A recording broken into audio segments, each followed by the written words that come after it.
Gowri's cook ട്യൂബിലേക്ക് എല്ലാവർക്കും സ്വാഗതം. ഇന്ന് നമ്മൾ ബീഫ് ചാപ്സ് ഉണ്ടാക്കുന്ന റെസിപ്പിയാണ് കാണിക്കുന്നത്. ഇതിൽ തേങ്ങാപ്പാലൊക്കെ ഒഴിച്ച് കുറഞ്ഞ അളവിലെ മസാലകളും ചേർക്കുന്നുള്ളൂ. വീഡിയോ കാണാം. കഴുകി വൃത്തിയാക്കി വെച്ചിരിക്കുന്ന ബീഫ് 1.5 കിലോ എടുത്തിട്ടുണ്ട്.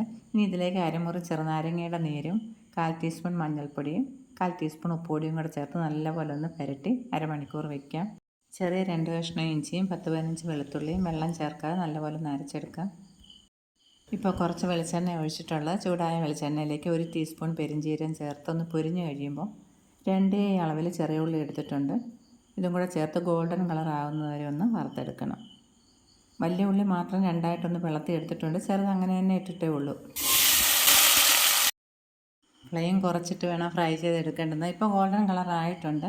ഇനി ഇതിലേക്ക് നമ്മൾ അരച്ചു വെച്ചിരിക്കുന്ന ഇഞ്ചി വെളുത്തുള്ളി പേസ്റ്റ് ചേർത്ത് ഒരു പച്ചമണം പോകുന്നവരെ ഒന്ന് ഇളക്കിയാൽ മതി. ഇനി കുറച്ച് കറിവേപ്പിലയും കൂടെ ചേർത്ത ശേഷം മസാലകൾ ചേർക്കാം. മഞ്ഞൾപ്പൊടി 1 ടീസ്പൂൺ, മല്ലിപ്പൊടി 1.5 ടേബിൾ സ്പൂൺ, കാശ്മീരി മുളക് പൊടി 2 ടേബിൾ സ്പൂൺ, പെരുംജീരകം പൊടിച്ചത് 1 ടീസ്പൂൺ, കുരുമുളക് പൊടി 2 ടീസ്പൂൺ, ഏലക്ക പൊടിച്ചത് 1/2 ടീസ്പൂൺ, പട്ട പൊടിച്ചത് 1 ടീസ്പൂൺ, ഗ്രാമ്പൂ പൊടിച്ചത് 1/2 ടീസ്പൂണിൻ്റെ പകുതി 1/4 ടീസ്പൂണാണ് ചേർത്തിട്ടുള്ളത്. അത്രയും മതി.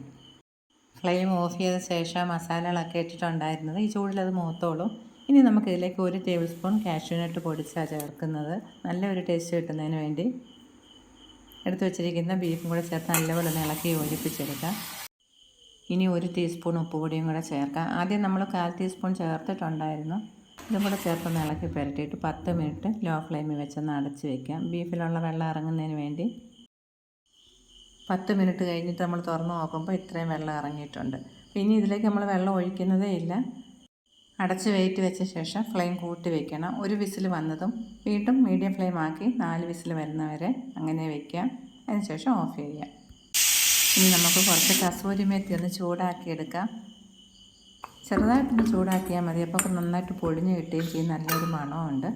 ഇപ്പോൾ കുക്കറിൻ്റെ പ്രഷറൊക്കെ പോയിട്ടുണ്ട്. നമുക്ക് തുറന്ന് നോക്കാം. ഇതിലേക്ക് നമ്മൾ വെള്ളമേ ഒഴിച്ചിട്ടുണ്ടായിരുന്നില്ല. ഇത്രയും ബീഫിലുണ്ടായിരുന്ന വെള്ളമാണ്.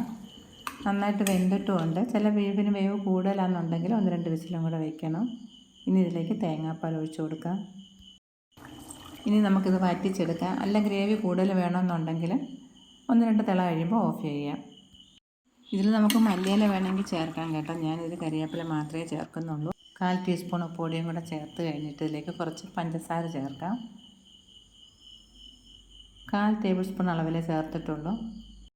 ഇതിൻ്റെ കൂടെ തന്നെ കുറച്ച് നെയ്യും കൂടെ ചേർത്ത് കഴിഞ്ഞിട്ട് നമ്മൾ ചൂടാക്കി വെച്ചിരിക്കുന്ന കസൂരി മേത്തി നന്നായിട്ടൊന്ന് പൊടിച്ച് ചേർക്കാം.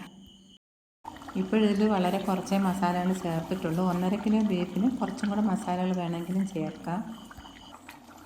ചില കടകളിൽ ചെന്ന് നമ്മൾ ബീഫ് ചാപ്സിനാന്ന് പറഞ്ഞ് വാങ്ങിച്ചാൽ അവർ നല്ലൊരു ഷേപ്പിലൊക്കെ വെട്ടിത്തരും. ഇവിടെ ഈ ഷേപ്പിലൊക്കെ വെട്ടി കിട്ടത്തുള്ളേ.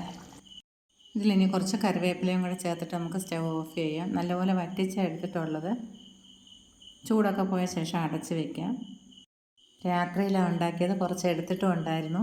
ഇപ്പോൾ രാവിലെ ആയിട്ടുണ്ട്. ഇനി ഇതൊന്ന് ചൂടാക്കിയ ശേഷം നല്ല വെള്ളയപ്പം കൂടെ ഉണ്ടാക്കിയിട്ട് ഇതിൻ്റെ കൂടെ കഴിക്കാം. ഇതിൻ്റെ കൂടെ തന്നെ നല്ല കരിക്ക് വെച്ചിട്ടുള്ള വെള്ളയപ്പം ഉണ്ടാക്കുന്ന വീഡിയോ എടുത്തതിൽ കുറേ എൻ്റെ കയ്യിൽ നിന്ന് അങ്ങ് പോയി കേട്ടോ. അതുകൊണ്ട് ഈ അപ്പം ഉണ്ടാക്കുന്നത് മാത്രം കാണിക്കാം. വളരെ സോഫ്റ്റായിട്ടുള്ള നല്ല ടേസ്റ്റി ആയിട്ടുള്ള അപ്പം ഇത്.